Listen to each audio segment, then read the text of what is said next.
HCB peer training, and I also coordinate and mentor an awesome team of community support workers, all of whom were at one point clients of the Toronto HEPC program and are also graduates of the peers training. Many hours of passionate discussion went into preparation for this presentation. I was privileged to be present as a note-taker, and I wish you all could have been witness to the wisdom, honesty, thoughtfulness, and consideration that went into the planning, and I really hope that you enjoy your session. I would also like to ask you to please not to forget fill out your evaluations. There is a box outside at the registration desk, so you can just drop it there in case you're leaving earlier. And I've been also told that there'll be some folks joining us as we are doing our presentation. There's been visitation of the safe injection site, so some people might be joining us as we are going through presentations. And now I would like to welcome the moderator of today's panel presentation, Tom Bernard. Tom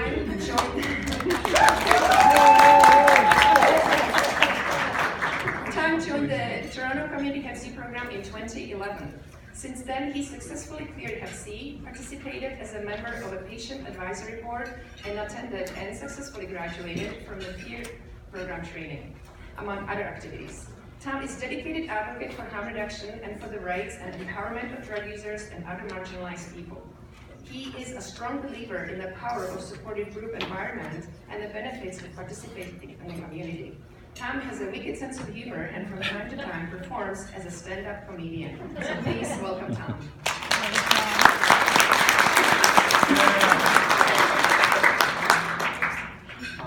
Good morning, everybody. My name is Tom Bernard, and I'm the moderator for today's panel. We have 4 really cool and wonderfully talented individuals on this panel. I'll introduce them momentarily. When we were asked to put on a panel on harm reduction, we decided that we wanted to talk about how and where harm reduction fits in with peer work and peer workers, and also what helps us to succeed.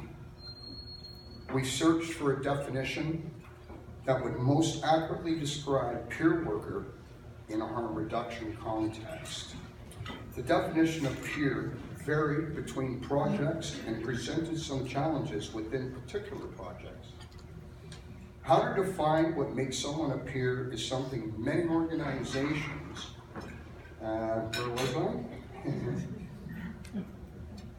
feel they struggle with, Since defining what makes someone a peer or whether or not to use the term has both financial and social implications. This is our definition. A peer worker in harm reduction context is a lay person with a current or recent lived experience. To be identified as a peer worker is being outed as a substance user and potentially exposes them to stigma or paternalism. And yet you can't really tell who uses drugs just by looking at them. It's best to assume that everyone uses substances, right? Alcohol, tobacco, cannabis, opiates, caffeine, sugar, chocolate, the list can go on for a little while. Here, we would like to pause and clarify the terminology and language used when speaking of peers and peer workers.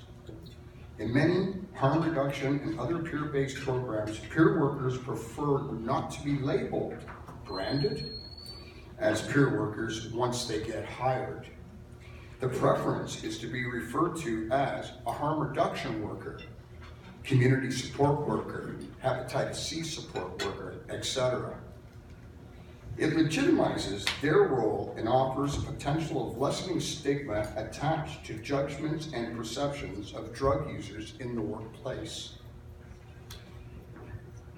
It is, however, essential that the new worker is given appropriate time and patience and support to adjust, gain confidence, and grow into their roles.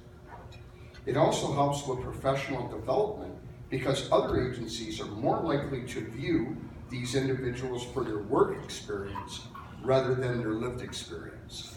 Some workers eventually like to put their lived experience behind them and move forward in the workplace as professionals. It is important to cultivate an environment of openness, honesty, non-judgment, non-punitiveness, to leave a room to mess up. After all, we often learn best from our mistakes. We have solicited questions specific to peer work and harm reduction from all the teams.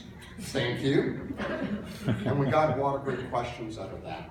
We will read and answer these after the panelists have had a chance to share briefly their personal thoughts and experiences. Our experience with harm reduction as well as with peer work are mostly positive.